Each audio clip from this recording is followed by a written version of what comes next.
to come on tonight and talk about what's going on in the United States Senate. It's kind of got me upset a little bit, and everybody really needs to know what's going on. Recently, the United States Senate went into recess, and after Labor Day.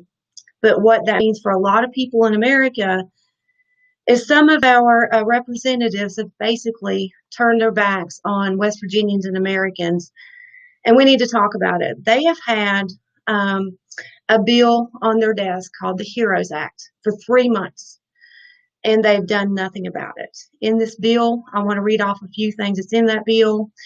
It creates student debt relief. There's a stimulus package for adults and their dependent children. Broadband, which is, connectivity issues. Going back to school right now is really scary. In that broadband package that is included in this bill, the HEROES Act, it includes $4 billion for emergency home connectivity needs, which is very important for people that don't have comprehensive broadband. There's a comprehensive healthcare relief fund in that bill.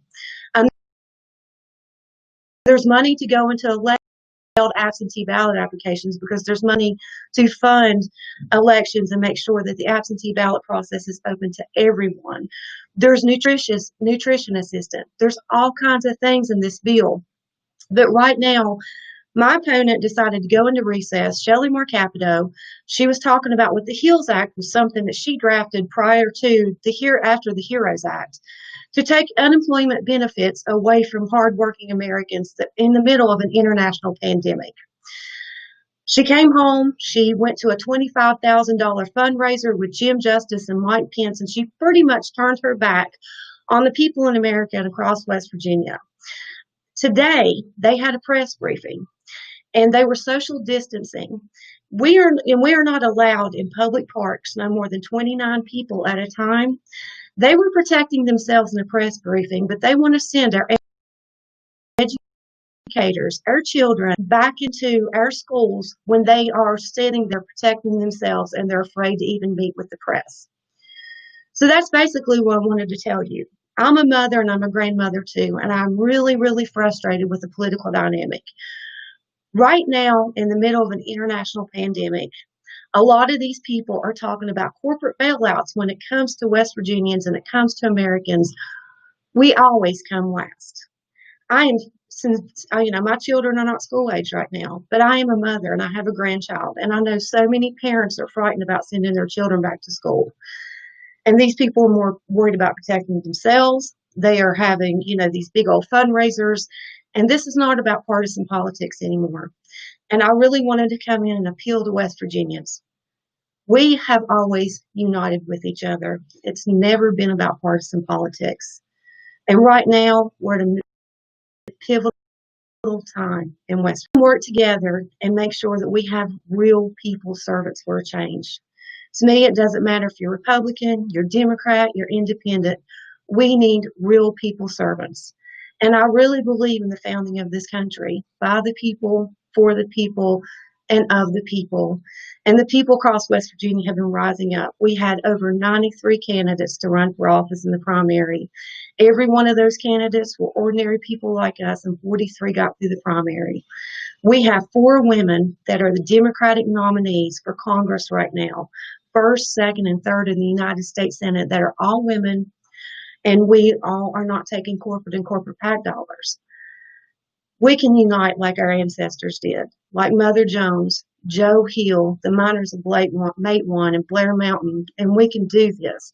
We just have to stick together and make sure that we have true representation on a local level that affects touch. They don't have to worry about their children and grandchildren going to school right now. They have the money to send their children to private schools. My opponent, Shelley Moore Capito, went to a private school. She is totally out of touch of the needs of ordinary West Virginians. The political dynasty has to go. We have to unite. We have to stick together. This country girl does not want to go to Congress. I do not want to go to the United States Senate. This is about survival for West Virginians. We have to do this in order for us to have economic diversity, have real solutions and long-term solutions to the addiction epidemic, have health care. We don't have to agree on everything, but I think we all agree we are going to continue to be sick and we're going to continue to be poor unless we unite with each other. So think about that today. Think about what's going on. I want to be real quick and real brief. But these people with an international pandemic with legislation on their desk, and my opponent came home for a fat cat fundraiser, and she came home for a photo op instead of doing her job. Every mother in Appalachia should be outraged by that. She was the first woman to be elected to the United States Senate to represent the state of West Virginia. She has voted to turn Medicare into a voucher program and turn it, privatize it into insurance instead of Medicare, which people pay into that. And a large part of our population is elderly, and our elderly deserve better in their state. She's voted against equal pay for women at least 3 times. We need to unite as women like we have never united before. We feed our children, and in the summer, and help each other. Our educators feed our children. In the middle of a pandemic, we have distributed water across the state. It's the people in the front lines of this for a very long time. It's time to solve our problems once and for all and make sure that West Virginians have a seat at the table in Washington, D.C. Anyway, I'm off my soapbox. We're really busy tonight, but you need to know what's going on. These people went into recess. They had legislation there, and they're not thinking about West Virginians. We have people in the Senate right now that are trying to call special session and make Mitch McConnell do something.